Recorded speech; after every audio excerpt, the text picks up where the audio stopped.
Well, good morning, everyone. Welcome back to our Tanya class, our soul maps. We have gone through so far the first three chapters of the Tanya. Today we're going to begin the fourth chapter of the Tanya, but being that it's been a while since we've had class, I think it would be good to do a little bit of a review, kind of update on what we've covered so far, and then take it from there.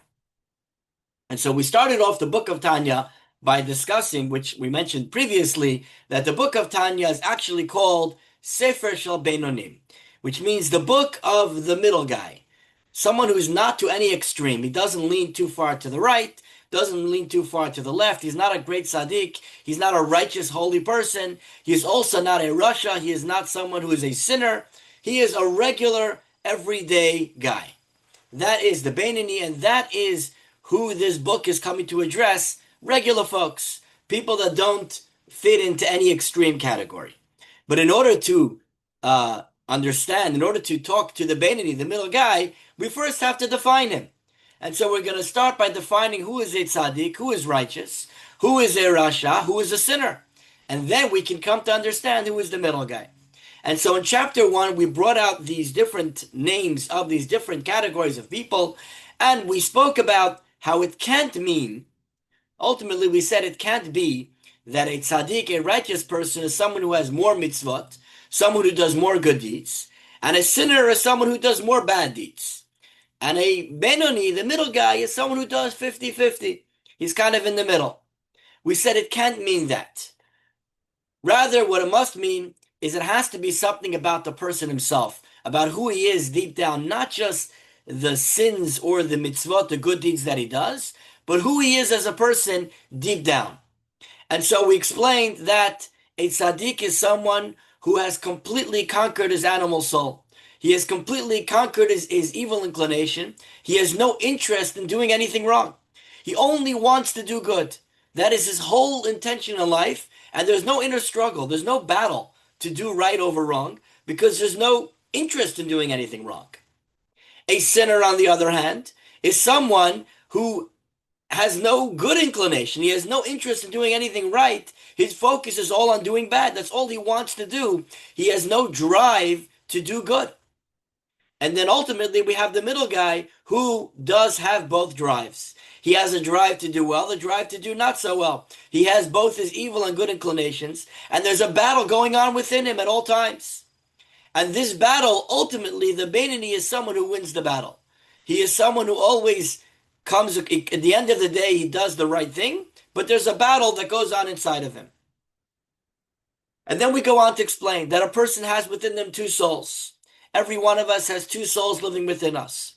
The first soul is the animal soul. The animal soul is selfish. He wants what's good for him. He wants his own needs, not necessarily bad, but selfish. I'm hungry, I want to eat. It's not bad to eat, but it's about me. It's about what I want, not about what God wants or what's good for the world. It's what's good for me. And that is the selfish animal soul. Like an animal. Animal's not bad. It just does what it wants to do because it wants to. We are an animal as well. We all have those animalistic traits that just want to do and have these selfish desires that we want. And from this animal soul comes all of our negative traits, all the things that we do that we all have, our own demons, our own things that we do that are not necessarily positive traits. They all stem from this animal soul. That was what we discussed in chapter 1. In chapter 2, we introduced the second soul, the godly soul, the nefesh elokis. The godly soul is the exact opposite of the animal soul. The godly soul is not selfish. He only thinks about God. He only cares about God's desires, about God's interest, because ultimately we said this second soul is actually a piece of God. It is literally a piece of God that God blew into our nostrils and placed within us and gives us our spiritual life. And this is the second soul, the nefesh elokis, that is within every one of us. And this is our drive to do all good things. All of our service of God comes from the nefesh elokis. Then we moved on to chapter 3. In chapter 3, we spoke about the 10 sfirot, the 10 powers that we have. First of all, God's way of controlling the whole world. God's ways of interacting with the world is with these 10 powers, these 10 sfirot. And then we said, being that our souls, our godly souls, is a spark of God himself, therefore we have within us as well. We have these 10 powers within us, which we described as 3 of them being intellectual capacities, intellectual powers. Chachma, Bina, Dat, which is knowledge, wisdom, understanding, and knowledge. And then we go on to the 7 midot, the 7 emotional traits that we have. Chachma, we had Chesed, Gvura, Tiferet, which is kindness, severity, beauty. We went through all the 7 different midot, the 7 different emotions that a person has, and we described how these are the things that power our soul to do everything that we do. All comes from these 10 different traits, these 10 different powers within us, the 10 sfirot. And this is kind of where we left off in the previous chapter. Any questions so far before we move on? Okay. I do want to point out, this is interactive, so feel free to jump in any time. Don't want to just be talking to myself, but feel free to jump in any questions or thoughts or comments as we go along. So now we are ready to begin chapter 4. And in chapter 4, we start talking about the next level. Now we know what our soul is made up of. We know about the 7 powers, the 10 powers, the 3 intellectual and the 7 emotional powers that we have within our soul. Now we're going to talk about the next level of how the soul actually expresses itself, how it's able to express itself in the actions and things and thoughts that it does in this world.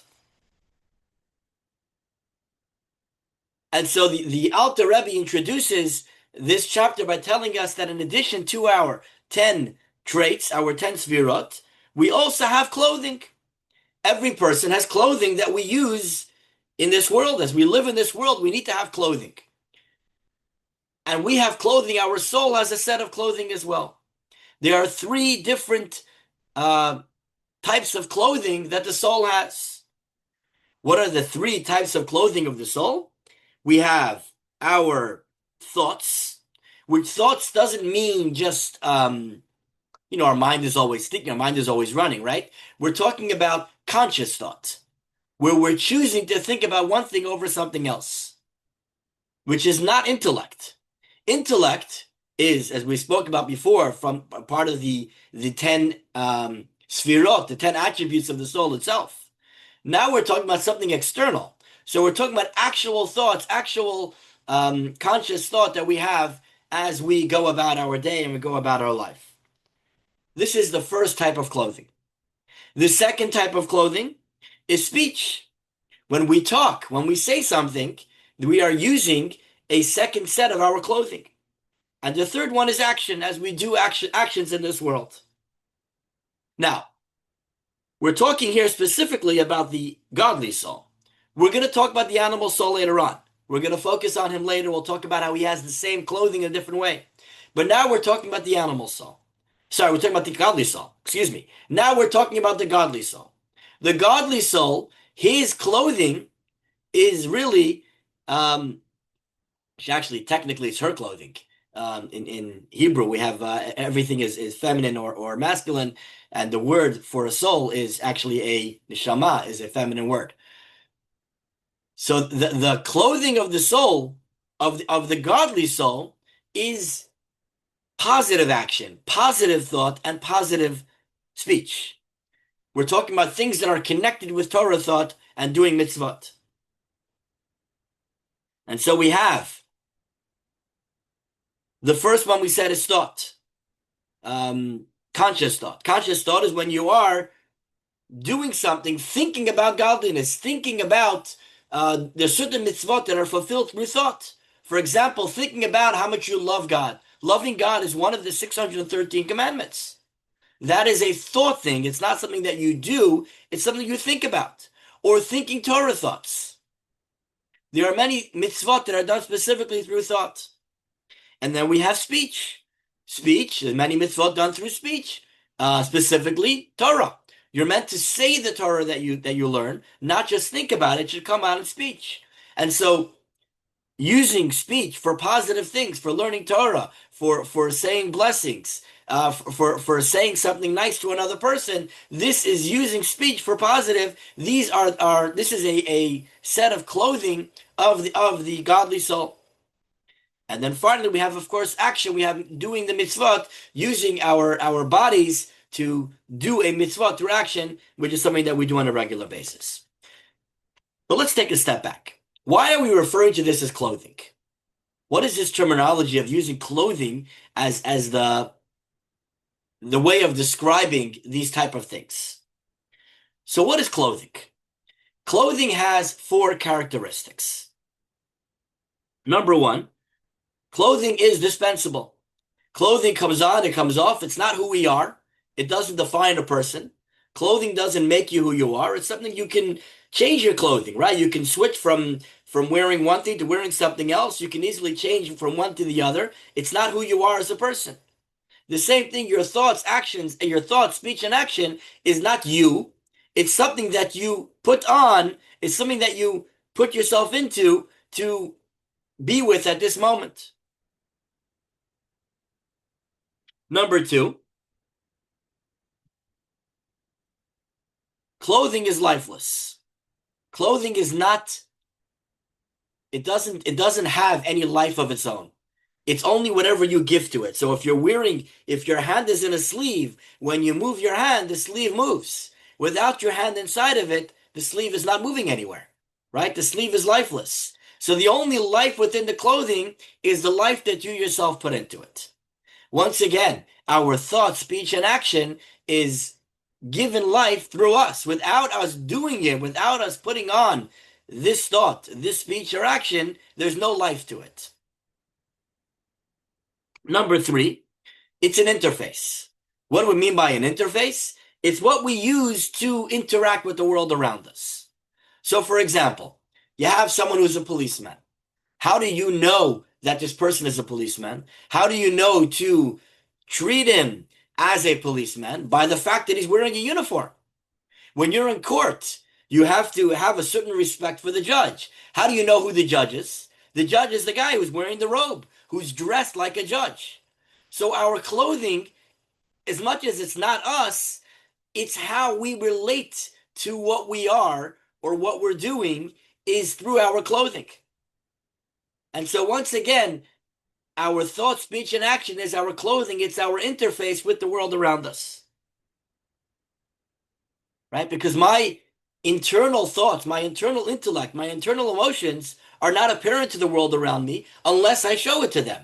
I have to put on the clothing to show you that I'm angry, right? By yelling at you, that's how I show you that I'm upset. That's how I let out my emotion. I have to put something on in order to show you that emotion, that those are the clothing, those are the actions that we do in order to interact with our emotions that we have deep down inside. And finally, the last of the four is investment. What does it mean? Investment, we put ourselves into our clothing. As much as we put our clothing on, we put ourselves inside our clothing. In fact, in Yiddish, the word for getting dressed is orangutan. Orangutan means putting yourself in. That's how you say it in Yiddish. You put yourself into your clothing. You're fully enveloped. You're fully engrossed in your clothing. It's not just something external, but you put yourself into it and you fit into the mold of the clothing that you're wearing. And so these are the four characteristics of clothing. And this is why we are referring to these ideas of thought, speech, and action as clothing, because this defines how we relate to these three ideas.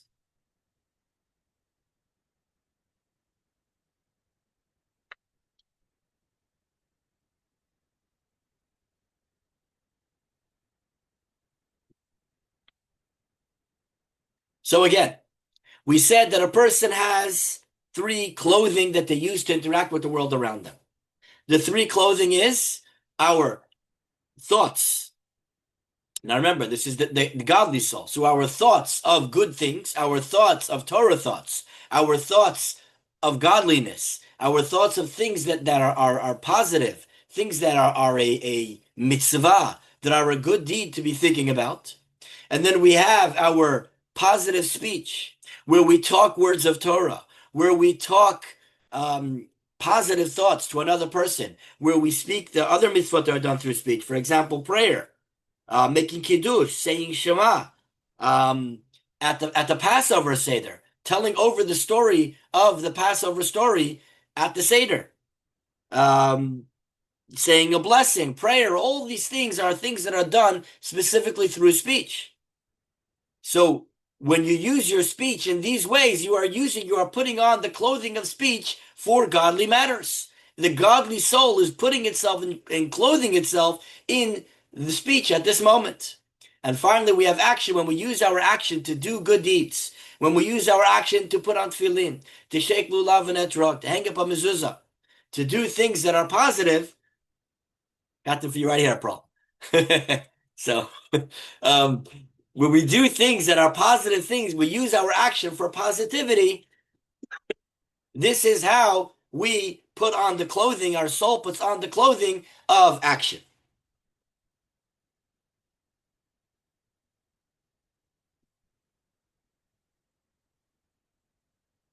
But where's the emotion involved in this? By the way, I just want to mention a quick story because we like to say stories. There's a story of a man who once came to his Rebbe, who was the Maggid of Mizrich. Maggid of Mizrich was the he was the successor to the Baal Shem Tov. And a man once came to the Maggid and he said, I have a problem. I want to think good thoughts. I want to think positive thoughts. I want to think holy thoughts. And different thoughts keep cropping up, keep coming into my mind. I keep getting negative thoughts, things that are not good things that come into my mind. And it bothers me. I'm not able to control what I think. How can a person be told to think good things? Our mind wanders. Our mind just thoughts come into our mind. What should I do? And so he told him, if you want an answer, I want you to travel to a certain rabbi by the name of Rabbi Zev of Zhitomer. Go to the city of Zhitomer, visit Rabbi Zev, and he will tell you the answer. Okay? The man quickly got on his horse and wagon. He traveled to Zhitomer, and he came to the house. It was the middle of the night by the time he got there. It was, let's say, 10, 11 o'clock at night. And he sees in the window, it's a freezing cold Russian winter, and he sees, Zhitomer, I think, is actually Ukraine. And he sees there, through the window, he sees the rabbi, Rabbi Zev, sitting and learning with a candle. And so he comes to the door and he knocks on the door, and the man ignores him. And he sees him in the window. He sees him right there, and he starts banging harder and harder. And the man is sitting there completely ignoring him. 10 minutes, 20 minutes, an hour, he's freezing cold. And he said, please let me in. It's freezing cold out here. Finally, Reb Zev shuts the sefer, stands up, comes to the door, he opens it up, welcomes him warmly. Welcome. Thank you so much for coming to my house. Let me give you hot tea and something, warm you up. And he says, how can I help you? And the man says, I traveled all this way because the Maggid told me, I told the Maggid, I have a problem. I can't control the thoughts that come into my mind.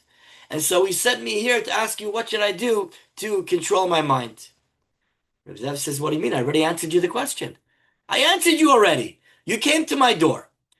I can choose to let you in or not let you in. It's my house. I am the master of my house. I can open the door, keep the door closed. I don't have to let anybody in. I don't have to let any thoughts in. I am in control of what comes into my home. I am in control of what comes into my mind in the same way.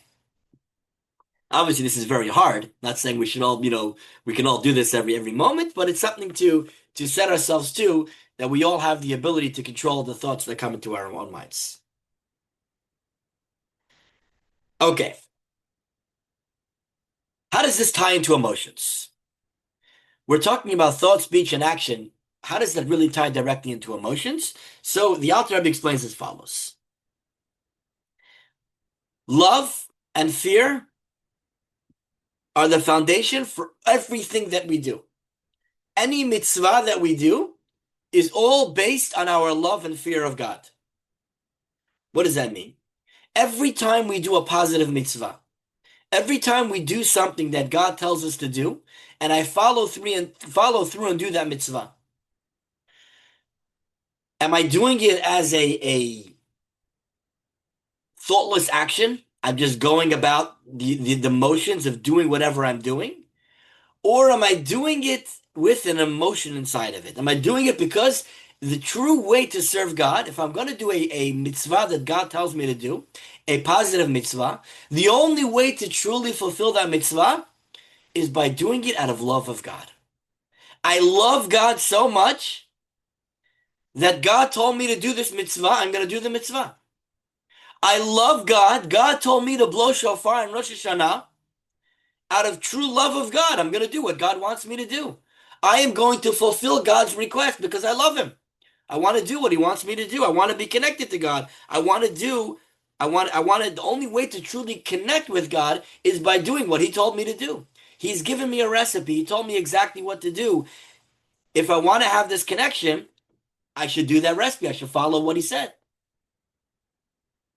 There is a story of a man by the name of Rabbi David. What's his name? I have it here.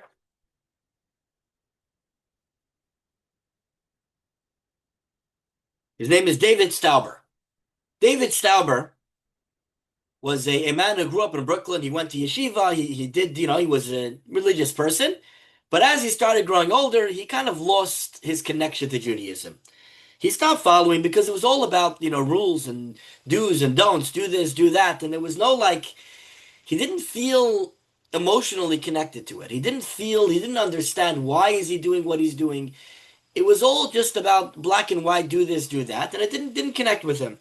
And so as he grew older, he slowly dropped all the things that he was doing. He stopped all of his connections, and he really was at this point maybe going to shul on Yom Kippur, but otherwise he was not involved in any way with his Jewish background.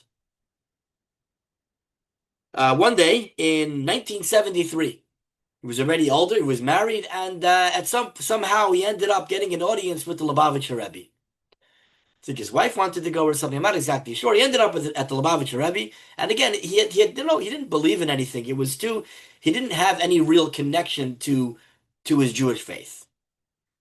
But he comes to the Rebbe, and the custom is, as you come into the Rebbe, you write a note with any questions you have, and the Rebbe would explain, give you an answer to your questions. And so he had to have a question. His question, he came in, he asked the Rebbe, he wrote it on the note, if God is so great, why does he insist on all these tiny details? Why the details? Why does God care? What does it matter to him if the spoon was a dairy spoon and I put it into the meat dish? What difference does it make to God? God's the Almighty. What does he care about these little details of things that I do or don't do? So the Rebbe turned to Dave and he says, I don't understand the question. So we thought maybe, let me explain it to the Rebbe in Yiddish. If I say it in Yiddish, the Rebbe will understand better. He starts saying in Yiddish, the Rebbe stopped and says, no. I don't understand your question because we don't do it for God. We're not doing these details for God. God doesn't need the details. It's for us. The details are for us so that we can have a connection with God. God says, I want a relationship with you. I'm going to give you things that you can use to have a relationship with me. These are the tools for our relationship. Not because I need it, it's you need it. It's for you. It's for you to have a relationship with God. And this completely changed David's life. Hearing this idea, it gave him a whole new perspective in life. And it's a perspective for us. The details are for us. God is giving us a way to have a relationship with him. That's what it's all about.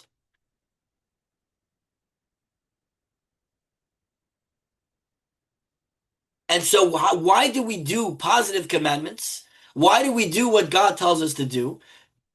If we really want to do it properly, it's out of love.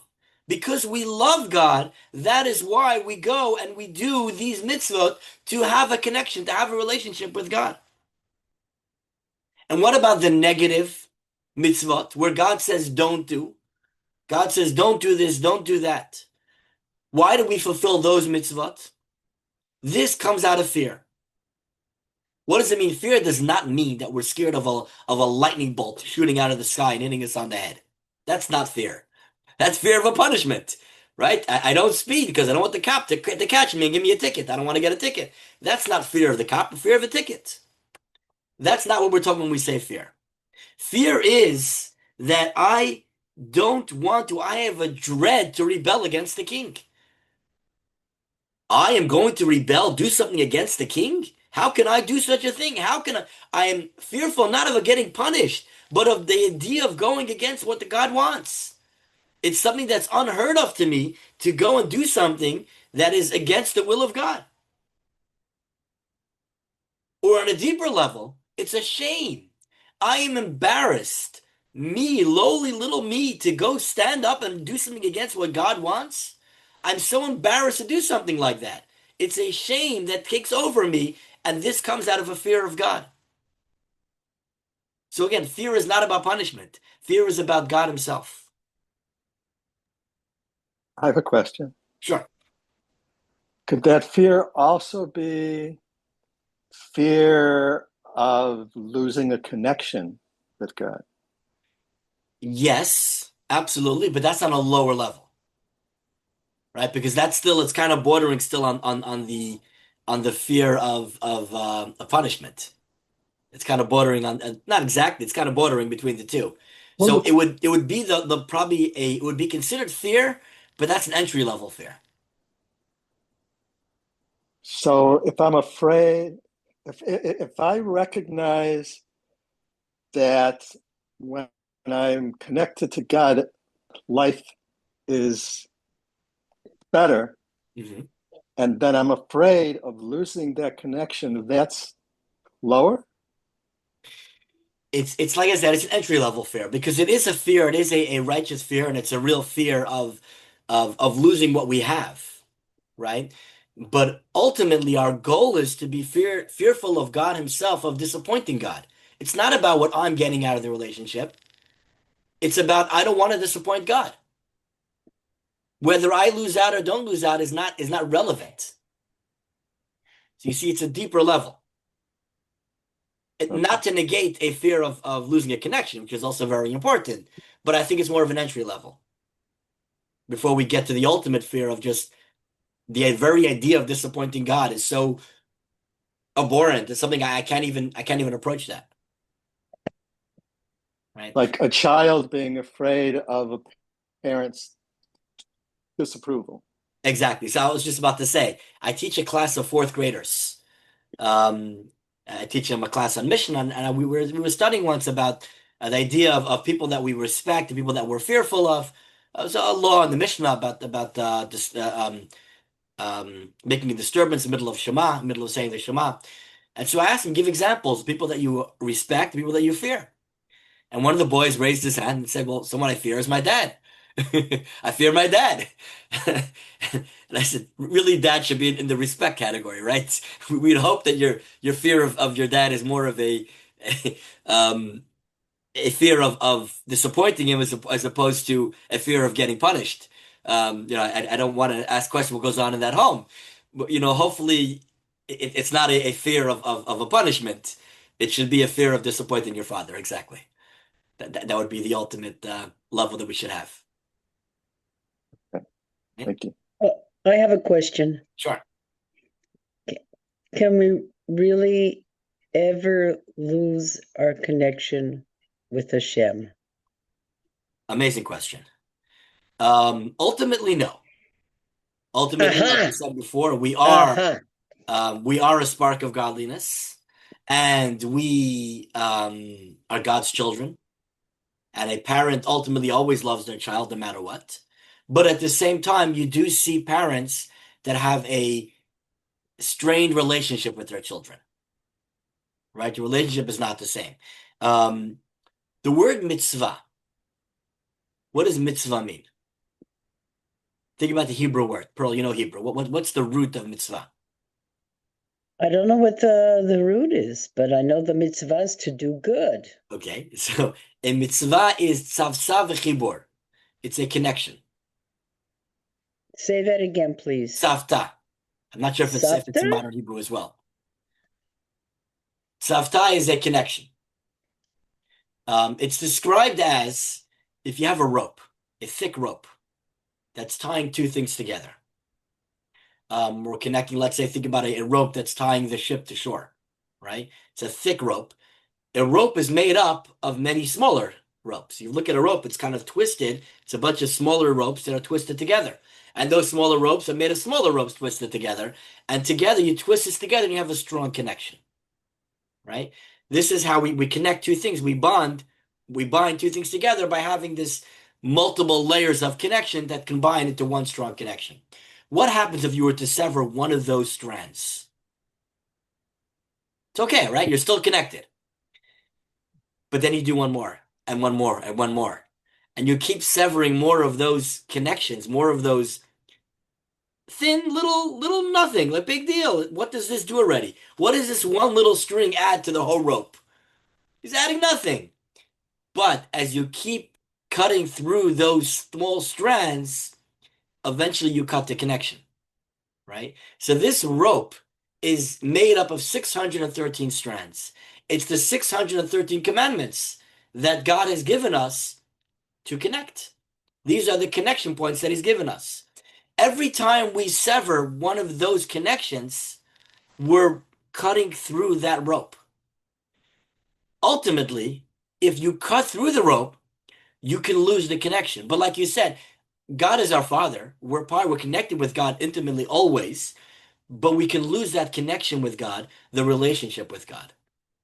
And so we need to keep that rope strong so that we keep our connection.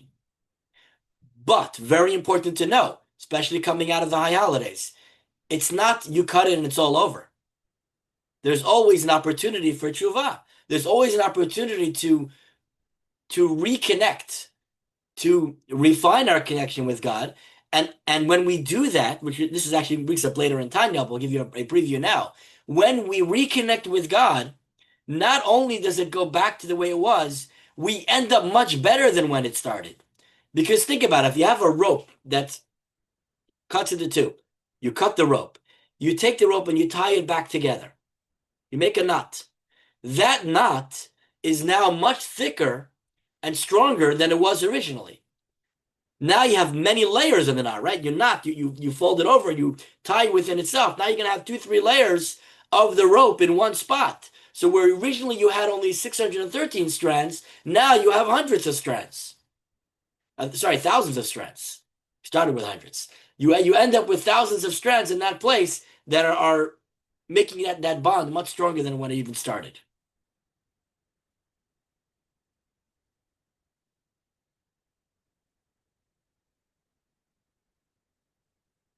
Okay. So our emotions tie in, as we mentioned. When a person does a mitzvah properly, he is doing it with emotion. Either if it's a positive mitzvah, he is doing it with the emotion of love. If it's a negative mitzvah, he's doing it with the emotion of fear. But ultimately, we're bringing our emotions into our service of God. And so when we serve God, when we do our thought, speech, and action, when we put on our clothing, it is ultimately connected with our emotions of love and fear.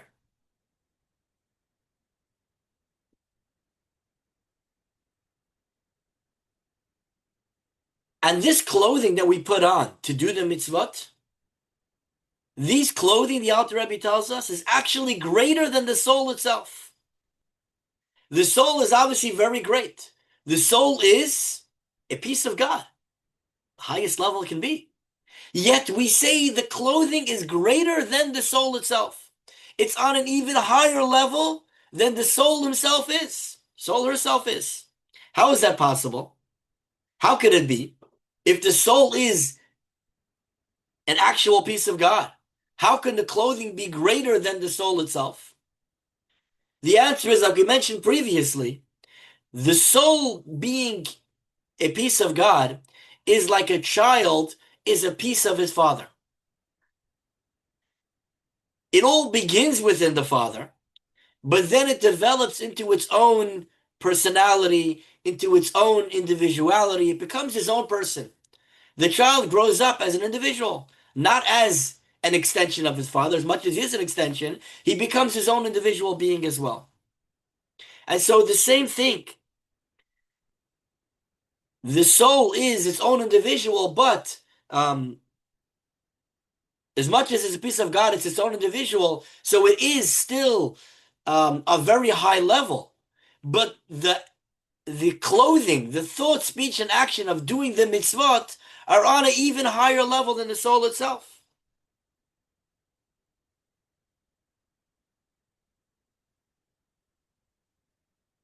Why? How could that be? Because we mentioned previously as well that God and the Torah are one. God is one with the Torah. As we said, God is the knower, He is the knowledge, He is what is being known. It's all one with God. And so if the Torah is one with God, God is thoughts is God's thought. Torah is God's thoughts. And God is one with His thoughts. That means God is one with the Torah. So when you think about Torah, you're thinking God, not just about God. You're thinking God because Torah is God and God's thoughts are Torah. God is one with His thoughts. So God is one. God is in your mind at this moment. When you're thinking a Torah thought, God is there in your mind. You're holding on to actual godliness at that moment.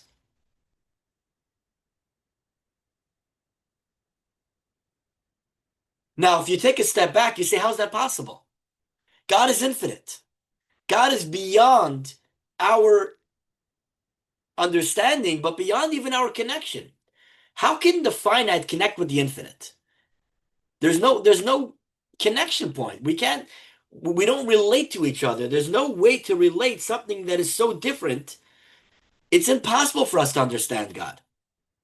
So how is it possible that we say here that we are becoming one with God when we think godliness? But godliness is beyond our comprehension. And so this paradox is explained by the sages as God took His ultimate greatness and He put it into the lowest place out of His humility.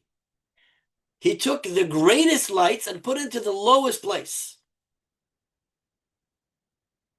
In other words, God took something that's not possible to grasp. He took something that is beyond our ability to comprehend, beyond our ability to connect with, and He took it and He brought it down into the 613 mitzvot. He brought it down into physical actions. He brought it down into things that everybody can do. A child can do the mitzvot. So God took the greatest of greats and He brought it down to the lowest of lows. And He took the greatest thoughts. He took the ideas that are in His mind, godly thoughts, and He took it and He put it into the 24 books of the Torah. And He put it into the explanations of the 24 books of the Torah. He put it into the Tanya that we're studying right now. God took His thoughts and He put it down within these earthly, lowly, graspable things. And He took the infinite and put it into the finite. He lowered it down to the place where we can connect with it, where we can understand.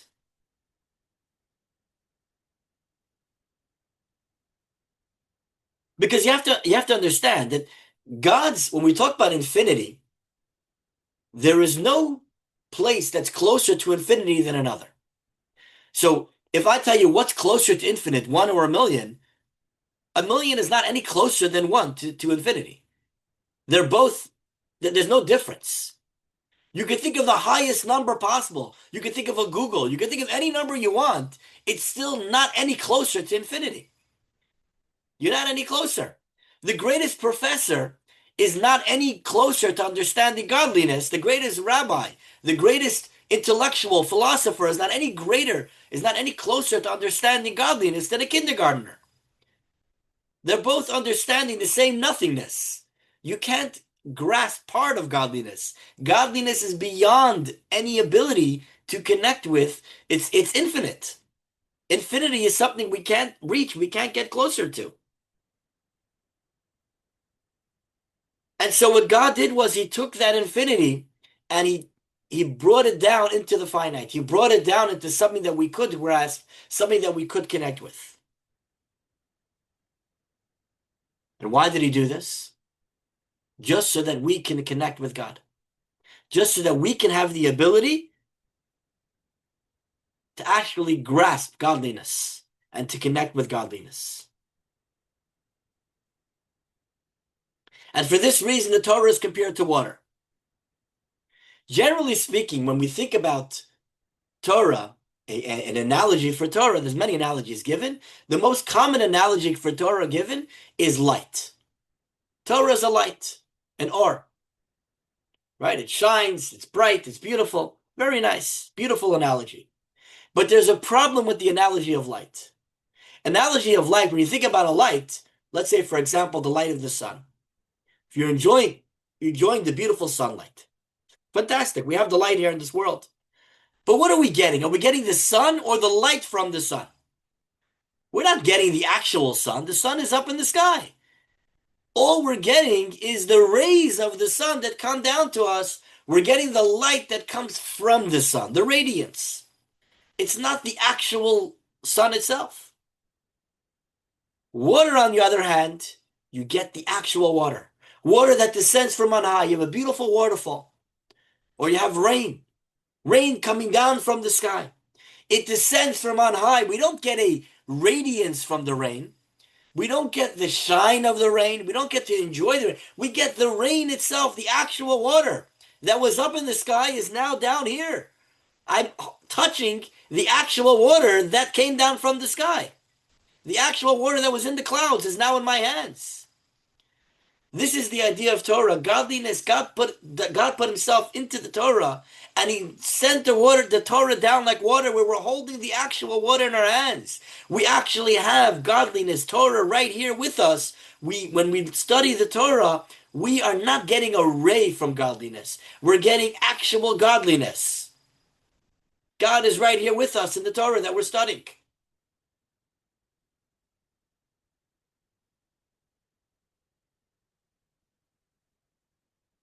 And the godliness came down level through level, came down through many levels of filters, many levels of going through processes until it's able to come down in a physical manifestation here in this world.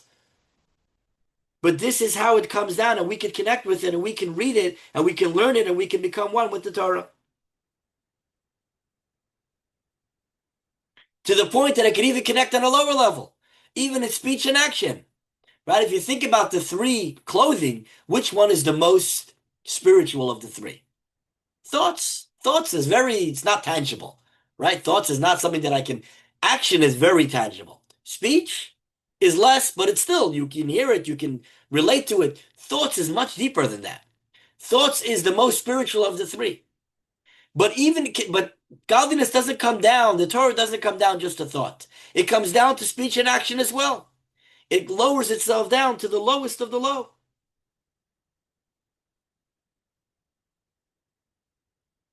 It becomes bundled. When we do the Torah mitzvot, we become bundled together with God as one.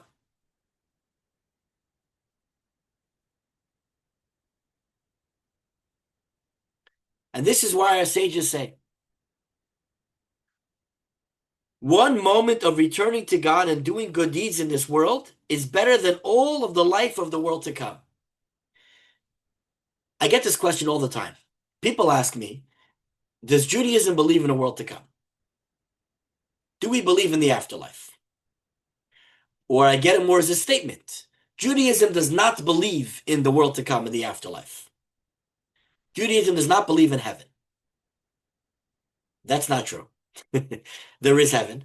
We do believe in heaven. In fact, I recently met someone. I was talking to him about his Jewish faith, and he says, I can't relate to Judaism because when I was a child, my mother told me there's no heaven, and I can't believe there's no heaven. And I said, you're right. There is a heaven. Don't worry, there's heaven. However, the common idea of heaven that we see from other religions is not the same heaven that we have. Heaven is not,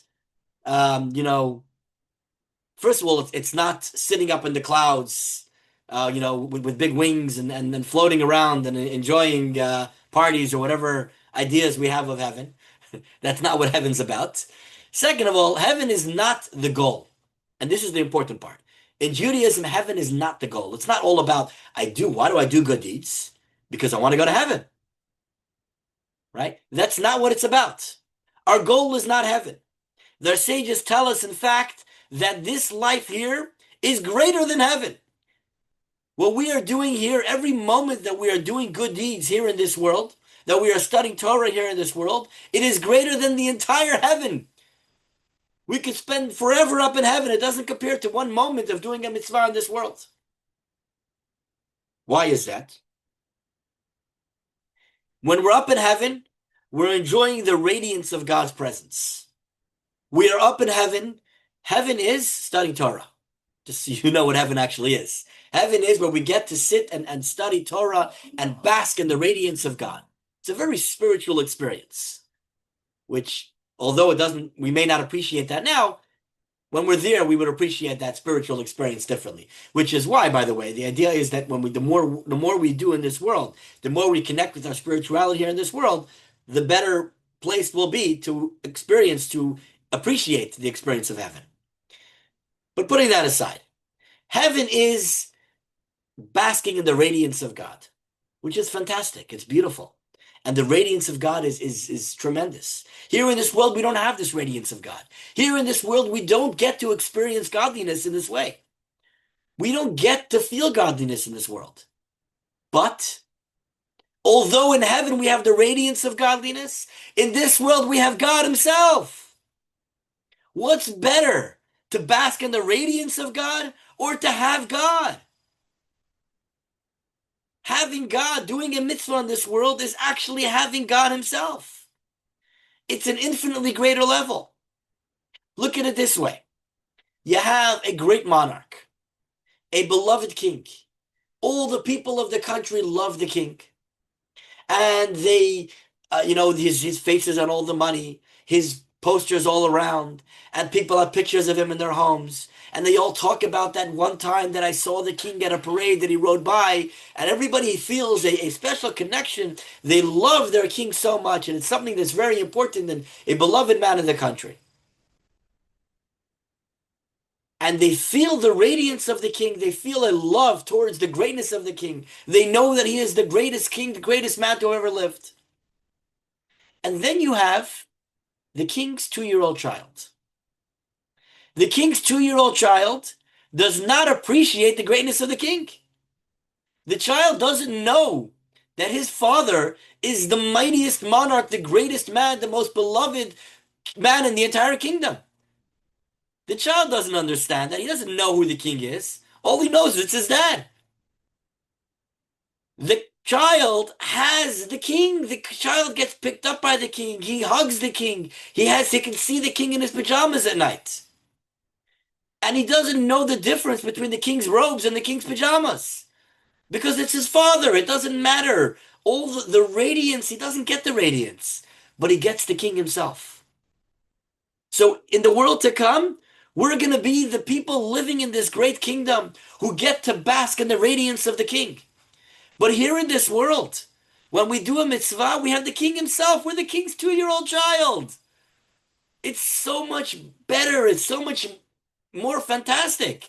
Do we appreciate it as much? No, we don't realize what we're getting. But we get the ultimate here. And that's the difference between this world and the world to come.